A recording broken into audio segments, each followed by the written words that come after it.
एक ड्रैगन एक राज्य के राजकुमारी पे हमला कर देता है, जिसे रोकने के लिए 7 राजकुमारों का एक समूह आता है। वो सब मिलकर बड़ी बहादुरी से उस ड्रैगन को हरा देते हैं और उस राजकुमारी की जान बचा लेते हैं। मगर जब वो राजकुमारी के पास जाते हैं तो वो देखते हैं कि वो कोई राजकुमारी नहीं है बल्कि एक चुड़ैल है। चुड़ैल को देखकर वो सब उस पे हमला कर देते हैं, लेकिन वो कोई चुड़ैल नहीं होती है बल्कि एक परी होती है, जो 7 राजकुमारों को सबक सिखाने के लिए एक श्राप देती है कि जब तक दुनिया की सबसे खूबसूरत लड़की उन्हें किस नहीं करेगी वो सब बदसूरत बौने बनकर रहेंगे।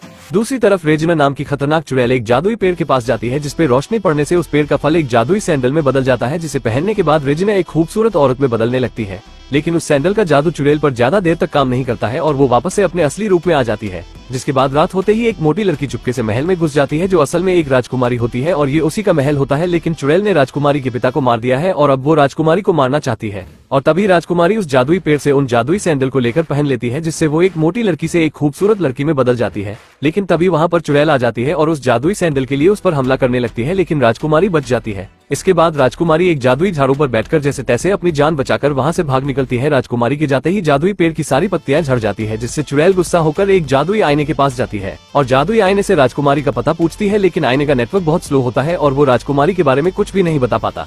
दूसरी तरफ 7 बोने जब अपने घर पहुंचते हैं तो उन्हें एक जादुई झाड़ू पेड़ में फंसी दिखाई देती है, जिससे उन्हें लगता है कि कोई खतरनाक चुड़ैल उनके घर में घुस आई है, जिसे मारने के लिए 7 बोने उस पे हमला कर देते हैं। लेकिन राजकुमारी को देखते ही सभी बोने उसकी खूबसूरती पे फिदा हो जाते हैं, लेकिन एक बोना राजकुमारी को चुड़ैल समझकर पीछे से एक तवा जड़ देता है, जिससे राजकुमारी बेहोश हो जाती है। राजकुमारी की जब आंख खुलती है तो वो 7 बोनों को अपने सामने पाती है, लेकिन तभी राजकुमारी की नजर एक शीशे पर पड़ती है, जिसमें वो खुद को इतनी खूबसूरत देखकर हैरान हो जाती है। दूसरी तरफ चुड़ैल एक राजकुमार के पास जाती है और उससे कहती है कि अगर तुम्हें दुनिया की सबसे खूबसूरत लड़की से मिलना है तो इसे ढूंढकर मेरे पास लेकर आओ। चुड़ैल की बात मानकर वो राजकुमार उस लड़की को ढूंढने के लिए मान जाता है और यहाँ राजकुमारी अब उन बोनों के घर में ही रहने लगती है। मगर रात होते ही राजकुमारी को जंगल में से अपने पिता की आवाज आती है और वो उस आवाज का पीछा करने लगती है, लेकिन वो उसके पिता नहीं बल्कि चुड़ैल का भेजा हुआ एक राक्षस होता है और वो राजकुमारी पर हमला करने ही वाला होता है कि एक बोना आकर उसे बचा लेता है। जिसके बाद बोना राजकुमारी से आगे जाने को बोलता है और खुद रुककर उस राक्षस का सामना करता है, लेकिन वो राक्षस तो एक ही बार में बोने की चटनी बना देता है और राजकुमारी के पीछे चला जाता है। वो राजकुमारी को कुछ करता कि इससे पहले ही एक और बोना आकर उस राक्षस पर हमला कर देता है और उसे मार गिराता है, लेकिन इस बीच वो खुद घायल हो जाता है और वो राजकुमारी से कहता है कि अब मेरे जाने का समय आ गया है। तभी वहाँ पर 2 और बोने आ जाते हैं और तब पता चलता है कि ये भूतनी का तो बस नाटक कर रहा था। जिसके बाद सभी बोने राजकुमारी से जंगल में आने का कारण पूछते हैं। तब राजकुमारी बताती है कि मैं अपने पिता को ढूंढ रही हूँ, जिस पर सभी बोने राजकुमारी की मदद करने को मान जाते हैं और सभी शहर में उसके पिता को ढूंढने लगते हैं। लेकिन तभी राजकुमार के भेजे हुए सैनिक राजकुमारी को देख लेते हैं और उसका पीछा करने लगते हैं, जिनसे बचकर वो भागती है, मगर आगे रास्ता खत्म हो जाता है और तब वो अपने सैंडल उतार देती है, जिससे दोबारा वो मोटी लड़की बन जाती है और सैनिक उसे पहचान नहीं पाते। मगर कुछ सैनिक उसके मोटापे का मजाक उड़ाते हैं और उससे उसकी सैंडल भी छीन लेते हैं, जिसे देखकर राजकुमारी अपनी मदद के लिए उन बोनों को बुलाती है, लेकिन बोने उसे पहचान नहीं पाते। तब वो खुद ही उन सैनिकों से मुकाबला करती है, लेकिन सैनिकों की संख्या ज्यादा होने की वजह से वो उसे घेर लेते हैं। लेकिन तभी एक बोना आकर उसे बचा लेता है और उसकी सैंडल भी उसे वापस कर देता है। राजकुमारी दोबारा से जादुई सैंडल को पहन लेती है और फिर सभी अपने घर के लिए रवाना होते हैं। मगर जब सभी घर पहुंचते हैं तो देखते हैं कि राजकुमार अपनी पूरी सेना के साथ उनका इंतजार कर रहा होता है। सभी बोने राजकुमारी को बचाने के लिए अपनी पूरी जी जान से उनका मुकाबला करते हैं, लेकिन राजकुमार की सेना के आगे वो टिक नहीं पाते।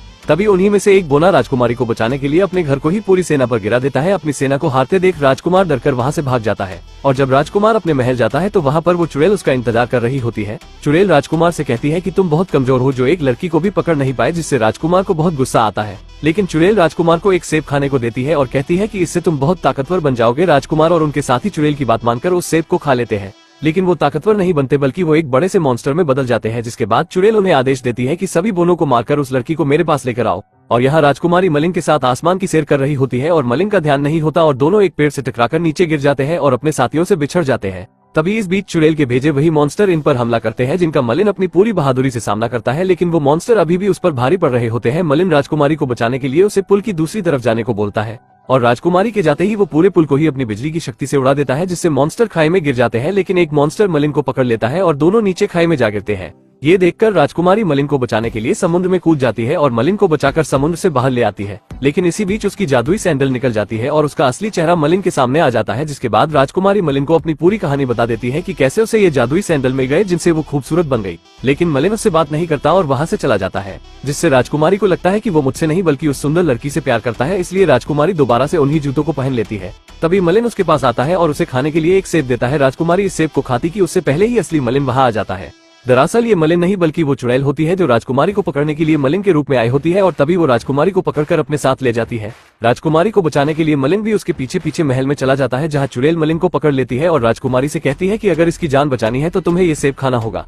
राजकुमारी उसकी बात मान लेती है और वो सेब खा लेती है, जिससे राजकुमारी का शरीर बदलने लगता है। मलिन जादुई आईने से पूछता है कि राजकुमारी के साथ क्या होगा, तो आईना उसे बताता है कि उसका शरीर धीरे धीरे जादुई पेड़ में बदलता जाएगा और अगर सुबह होने से पहले उसे बचाया नहीं गया तो वो पूरी तरह से एक पेड़ में बदल जाएगी, जिसे सुनकर मलिन को बहुत गुस्सा आता है और वो उस जादुई आईने का मुकाबला करता है। लेकिन आईना बहुत ताकतवर होता है जो उसे फिर से पकड़ लेता है। लेकिन तभी मलिन के सभी दोस्त उसकी मदद के लिए वहां आ जाते हैं और राजकुमारी तक पहुंचने के लिए उसके लिए रास्ता बनाते हैं। मलिन जैसे तैसे राजकुमारी के पास पहुंच जाता है और चुड़ैल को पकड़कर महल के नीचे कूद जाता है और अपनी पूरी ताकत से चुड़ैल पर हमला करता है, जिससे चुड़ैल मारी जाती है। चुड़ैल के मरते ही उसका जादू भी खत्म हो जाता है और सभी पहले जैसे ही हो जाते हैं और राजकुमारी भी ठीक हो जाती है। लेकिन इतने बड़े धमाके के बाद मलिन बच नहीं पाता, जिससे राजकुमारी को बहुत बुरा लगता है और वो मलिन को किस करती है। एक सच्चे प्यार की ताकत से मलिन का श्राप टूट जाता है और मलिन पहले की तरह अपने असली रूप में आ जाता है और इस मूवी की यही पर ही हैप्पी एंडिंग हो जाती है। दोस्तों, अगर वीडियो पसंद आई हो तो वीडियो को एक लाइक जरूर करें और भी ऐसी ही मजेदार वीडियो देखने के लिए चैनल को भी जरूर सब्सक्राइब करें। हम मिलेंगे आपसे बहुत जल्द ऐसी ही धमाकेदार वीडियो में, तब तक के लिए गुड बाय।